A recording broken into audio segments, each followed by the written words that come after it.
ဒီနေ့ပိုတိုရှော့နောက်ဆုံးသင်ခန်းစာကိုလေ့လာကြရအောင်အရင်သင်ပြပြီးပြသင်ခန်းစာတွေတော့ဥစဉ် Facebook ကောင်မှာဝင်ရောက်ကြည့်ရှုနိုင်ပါတယ်ခုသင်ခန်းစာမှာအသုံးလိုတဲ့ဒီပုံရဲ့ဒီနှစ်ပုံကို screenshot ယူလိုက်ပါ Photoshop software ဖွင့်မယ် File Open screenshot ယူထားတဲ့ဒီပုံနှစ်ပုံ select မှတ်မယ်ပေါ့နော် select မှတ်ပြီးတော့ open လုပ်နေပါမယ်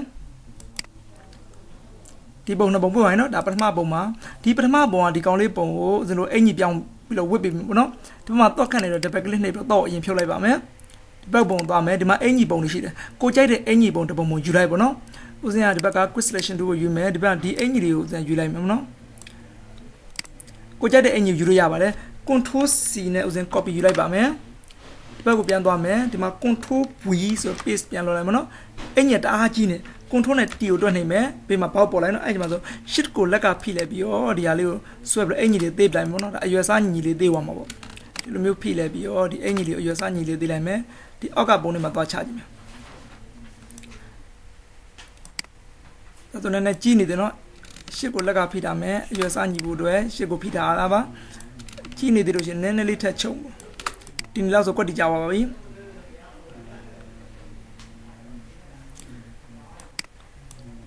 အင်ကြီးနဲ့ဒီလူလေးနဲ့ကွက်တီကြပြီဆိုအန်တာခေါက်လိုက်ပါနော်အန်တာခေါက်လိုက်ရင်ဒီပုံနဲ့ဒါဆိုလူကွက်တီကြလိုက်ကြည့်ပါနော် control T ဆိုပြန်ပြီးတော့ဒီဘောက်ပြန်ခေါ်ပါနော်ကွက်တီကြလောက်ပြီးတော့ဒီဘက်မှာဦးစင်တို့တရက်ပူပုံလေးရှိတယ်အဲ့တရက်ပူပုံနဲ့ check လိုက်ပါအခုလိုမျိုးပြင်မှာဘောင်လေးပေါ့နော်အဲ့လိုဘောင်လေးပေါ်လိုက်ချိန်မှာဒီလိုအင်ကြီးလေးကိုလိုသလိုဆွဲလို့ရတယ်ဒီအောက်ကလူပုံနဲ့ကွက်တီတစ်ထက်ထက်ကြအောင်ပေါ့နော်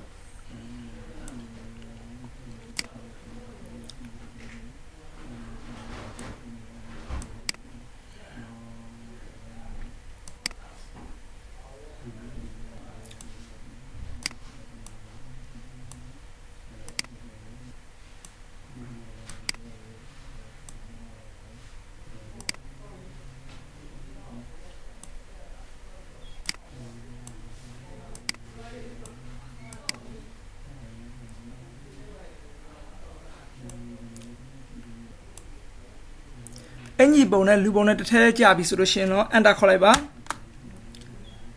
ဒီပုံရဲ့ဘေးလေးမှာအသားလေးတွေပိုးနေတယ်နော်အဲ့ဒီအသားလေးတွေဖြစ်ပါမယ်နောက်ခံ background ကအဖြူအောင်ဖြစ်တဲ့အတွက်ဦးဇင်းတို့အဖြူအောင်လေးရအသစ်ခုခေါ်လိုက်ပါမယ်ဒီဘက်ကဦးဇင်းတို့နေယူလေးအောင်နှိမ့်မယ်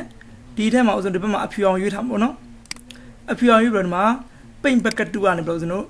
ဒီနောက်ခံကိုအဖြူအောင်ထည့်လိုက်မယ်ပေါ့နော်နောက်ခံအဖြူအောင်ဖြစ်သွားပြီအပေါ်ဆုံးအဖြူအောင်လေးရကိုဟိုအောက်ဆုံးမှာထားမယ်အောက်ဆုံးမှာအဖြူအောင်လေးရဖြစ်နေနော်ဒီအလဲရလေယာကို select မှတ်ထားပါ select မှတ်ပြီးဒီလူပုံရဲ့ဘေးမှာပိုးနေတဲ့အသားလေးတွေကိုဖြတ်ပစ်ပါမယ်ကျွန်တော်ဒီဘက်ကနေလဲပြီးတော့ဒီမှာ 𝐒𝐫 ရှိတယ်နော် 𝐒𝐫 ကိုရွေးလိုက်ပါရွေးလိုက်ပြီးတော့ဒီမှာဘေးမှာအသားလေးတွေပိုးနေနော်အဲ့ဒီအသားလေးတွေကိုဖိပြီးတော့ဒီလိုမျိုးလေးဖြတ်လိုက်ပါမယ်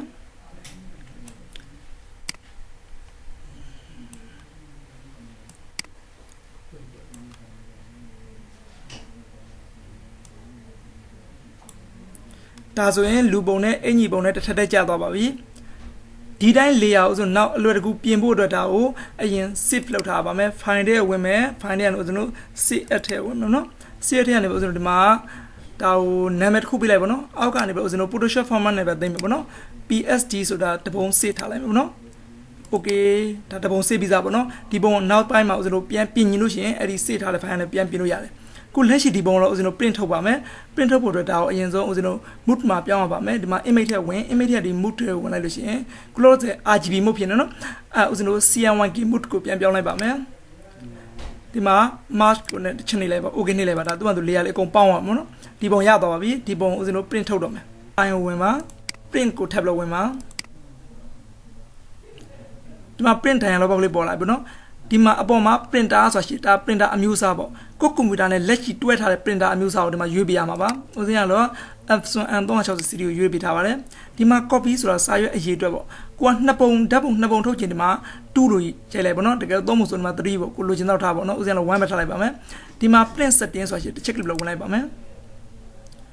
အပေါ်မှာ document citer စာရွက်အရွယ်အစားပါဒီကဦးဇင်းတို့ A4 သုံးမယ်ဆိုဒီမှာအပေါ်မှာ A4 ရွေးထားမှာပေါ့နော်ကြိုက်တဲ့စာရွက်အရွယ်အစားကိုဒီမှာရွေးလို့ရပါတယ်ဦးဇင်း A4 ပဲရွေးထားမှာနော်ဒီမှာ portrait နဲ့ landscape ပေါ့နော် portrait ဆိုတာစာရွက်အထောင်ပြောတာပါအထောင်လိုက်ထွက်ခြင်း portrait ကိုရွေးထားပါနော်ဒီက landscape ဆိုတာတော့စာရွက်အလှဲလိုက်ထွက်ခြင်းဒါ landscape ကိုရွေးထားပါနော် paper type မှာကျတော့ဒီမှာအပေါ်မှာ plain paper ဆိုတာရှိတာရိုး paper ပေါ့နော်ဦးဇင်းကတော့ Epson Mac ကိုရွေးထားပါတယ်ကိုကြိုက်တာရွေးပေါ့နော် ဒီမှာ quality မှာကျတော့ဒီမှာ standard နဲ့ high နှစ်မျိုးရှိတယ်ဥစဉ် standard ကိုပဲယူထားရမယ်မနော်အကဲကိုက color ထုတ်ချင်လို့ရှိရင်ဒီဘက်က color ဆိုတော့အမှန်ချစ်တာမယ်အကဲအဖြူမဲ့ပဲထုတ်ချင်တယ်ဆိုရင်ဒီဘက် gray scale ဆိုတာကိုအမှန်ချစ်တာမနော်ဥစဉ် color ကိုအမှန်ချစ်ထားလိုက်ပါမယ်ပြီးရင် okay ကိုနှိပ်ခဲ့ပါဒီဘက်မှာကြည့်ပါဒီဘက်မှာလူပုံအထောင်လေးပေါ့နော်ဒါဆိုရင်ဒီစာရွက်ကအထောင်ဖြစ်နေပါတယ်ဒီလူပုံအလဲလေးကိုတစ်ချက်လိုက်ပါမယ်ခုလိုစာရွက်ကအလဲဖြစ်သွားပြီနော်ဥစဉ်မှာအထောင်ပဲပြန်ရွေးထားပါမယ်ဒီမှာ center image ဆိုရှင်เนาะအဲ့ဒါကိုအမှန်ချစ်ဖြုတ်လိုက်လို့ရှင်ဒီပုံလေးကိုရွှေ့ကျင်တဲ့အနေထားကိုဒီမှာရွှေ့ရအောင်เนาะဒီလိုဘောင်လေးအောက်တွေကိုထားကျင်လို့ထားရရပါเนาะအကယ်ဒီဘက်က center image ကိုအမှန်ချစ်လို့ရှင်ဒါလေးအလဲရောက်သွားမှာပါအလဲရောက်ရเนาะဒီဘက်က scale to fit million ဆိုရှင်เนาะအဲ့ဒါကိုတစ်ချက်လိုက်ပါဒါဆိုရင်ဒီပုံနဲ့ကွက်တိကြအောင်เนาะအကယ်ဒါအမှန်ချစ်ဖြုတ်ထားလို့ရှင်ဒီပုံလေးကိုဥစဉ်တို့အကြည့်သေးကိုကြိုက်တယ်လို့ဒီမှာပြုပြင်လို့ရတယ်ပေါ့เนาะကိုထုတ်ချင်တဲ့အရွယ်စားကိုဒီမှာပြုပြင်လို့ရပါတယ်ဒီမှာဒီလိုပုံလေးကိုကြိုက်တဲ့အနေထားထားပါเนาะဒါလေးဥစဉ်အမှန်ချစ်ထားရရှင်ဒါကွက်တိသူစာရွက်နဲ့ကွက်တိကြောင်းသူကလုတ်ပေးထားမှာပေါ့နော်ဒီဘက်က bounding box ဆိုရှင်နော်အဲ့ဒါလေးအမှန်ချစ်ပြုတ်လို့ရှင်ဒီဘေးကဘောင်လေးပျောက်သွားမှာပါဒီမှာကြည့်လိုက်ပါပျောက်သွားရင်နော်ဒီမှာပြန်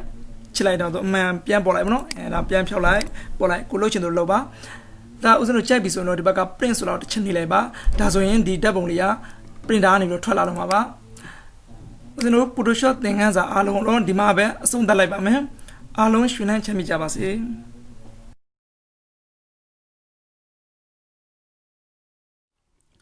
Photoshop သင်ခန်းစာများအားလုံးတော့အောင်မြင်စွာပြီးဆုံးသွားပါပြီ။ဆရာမပြနီးမကြဆိုတဲ့ပညာတစ်ခုစနစ်တကျတက်မြောက်ဖို့ဆရာလိုအပ်ပါတယ်။ဖျားရှင်မတော်တတ္တဝါတိုင်းမှာသင်ဆရာမြင်ဆရာကြားဆရာဆိုတဲ့ဆရာသုံးမျိုးရှိကြပါတယ်။ဆရာတွေကိုကိုယ်နှုတ်စိတ်တစ်ခုနဲ့ပြင်မမိခဲ့မှဆိုရင်မိမိတို့အတတ်ပညာများပျောက်ကွယ်ခြင်းပညာအညွန့်တုံးသွားခြင်းဘေးဒုက္ခများကြုံတွေ့ခြင်းစတာတွေဖြစ်ပေါ်တတ်ပါတယ်။ဒါကြောင့်အကယ်၍မိမိတို့ဆရာသမားများပေါ်၌ပြင်မမိခဲ့သည်ရှိသောထိုပြစ်တို့ကိုပျောက်ပါစေခြင်းအကျိုးငါဆရာတို့၏ဂုဏ်ကိုရည်မှတ်၍ဆရာတို့၏ဆရာဖြစ်တော်မူသောမြတ်စွာဘုရားကိုကြောက်ကြရအောင်။